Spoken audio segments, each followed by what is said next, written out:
we had a cold case that our complex case squad is currently investigating, where an 11-year-old was shot and killed at 600 Martin Street.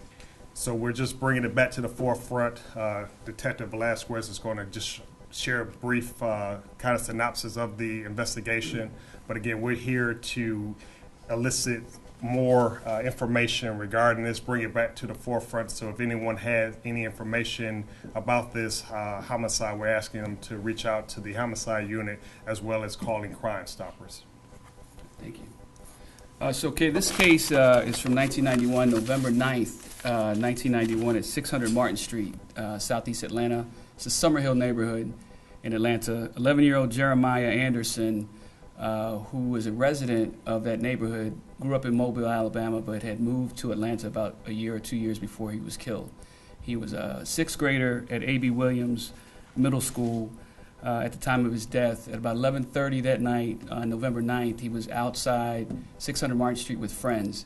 There were some gentlemen that were playing craps, dice game, and a maroon or burgundy Mustang 5.0 with a spoiler on the back, tinted windows, and gold rims pulled up.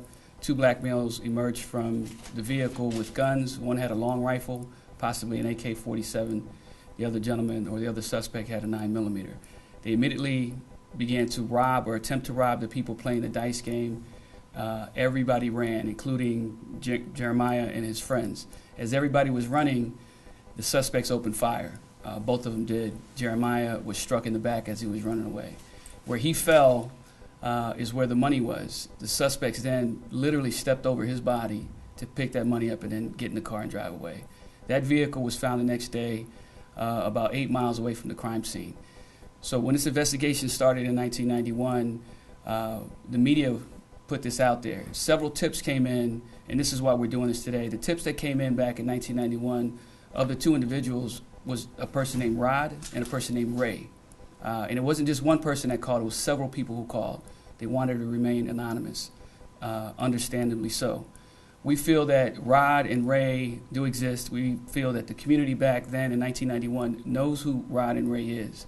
So what we're trying to do is reach out to the residents of Summer Hill from 1991 that know about this crime, that know who Rod is, who knows who Ray is, and call Crime Stoppers. Crime Stoppers is 404-577-8477. We're confident that there are people out there who know what happened, who know these guys. They may have confessed to them later on in life, hopefully by seeing this, that may, tug at their heartstrings and their conscience to do the right thing. So we're looking for those people to come forward and provide us that information.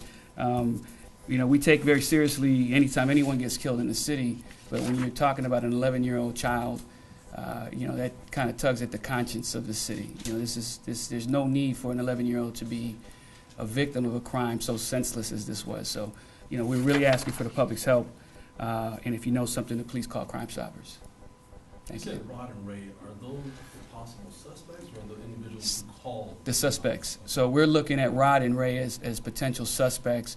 If it was just one call, it could be, just someone with a suspicion, but it was several different people called who wanted to remain anonymous. We feel those people are close to Rod and close to Ray and know what happened. And those are the people we're looking for to come forward now. They probably don't live in that neighborhood anymore. They're probably not afraid anymore. They probably have kids of their own. So we're looking for those people to come forward and identify them by first, true, and last name and give us the details of what they know. Is it moments like this that when you usually reach out to the public some years after the fact on a cold case is when you probably get that break that you've been looking for? It's been our experience in the homicide unit that's exactly right. Without the public, information is the most valuable commodity in an investigation, especially a homicide. So the people who have that information, when we do a story like this and they see it on the news, we can't do it without them coming forward and telling us what they know. So it's very helpful. It has been helpful in the past, and we're hoping that it continues to be so. How long has it been since you've had anything, like calls, or how long has it been? We had a little interest in this case in 2007. We did have a person that called to give us some information. We took that information and we weren't really able to go any further than what we had. So recently, we were looking through our files, and we're looking at cases that we really need to focus on. There's many cold cases in the city of Atlanta, but I think not one deserves more attention than a child that was killed. So we decided to open this case back up, and hopefully, we can get this thing resolved Can soon. you tell me a little bit about the boy who did he move here with, what he liked to do? He was a student. Jeremiah has two brothers and a sister, two younger brothers, and an older sister. They were all separated by a year, so they're all within a year of each other. They moved here with their mother from Mobile, Alabama. They all attended school. They were good kids, all of them, including Jeremiah. Never in trouble, was a good student from all accounts, and was doing nothing but riding his bike that night. He was hanging out with his friends. That's a neighborhood that he frequented, that area of 600 Martin Street, and basically just having fun with his friends. And whether or not a dice game is illegal or not, these guys decided to rob them. And be it that Jeremiah was just happened to be in the neighborhood or be in that area, he's the one that got killed, unfortunately. He didn't live there. He didn't live there. He grew up in Mobile, but lived in the neighborhood, but did not live at the location where he was killed. Is his family still in the area? They're all in Mobile. They're all in Mobile. We've been in contact with the mother. She's very pleased that we reopened this case, and she's interested in justice for her son. From what I understand, his brothers and sister are successful. They grew up to be productive citizens, and she's just a grieving mom.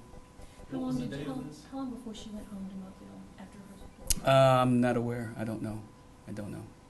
What was the date again? November 9th, 1991. It was a Saturday night.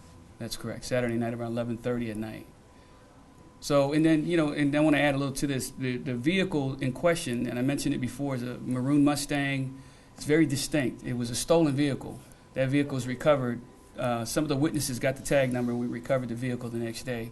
But that vehicle was very distinct. It was a maroon Mustang 5.0, big gold rims on it, tinted windows, and a big fin on the back. And it was described by every witness just like that. So if anybody is watching this and they remember this case, they remember that car, they could put these two things together. These suspects were in this vehicle. So if they know who Rod was, or they know who Ray was, and they know, even if they don't know anything about the crime, but they remember a Rod or a Ray that was driving a car like that around November of 1991, we want to hear from them as well. Was anybody else shot? Nobody else was shot. Just Jeremiah. You have a picture of that vehicle? Somewhere we can go and shoot video of it? I can get it for you. Yep. And the car, how long had it been stolen? Where did they get it from? The car was stolen in DeKalb County about 2 weeks prior.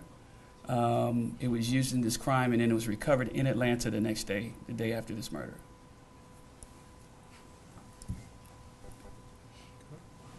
Do you know if the little boy did any sports or anything like that? I don't know. Yeah, I don't know. Thank you, guys. Appreciate it. Well, Can you verify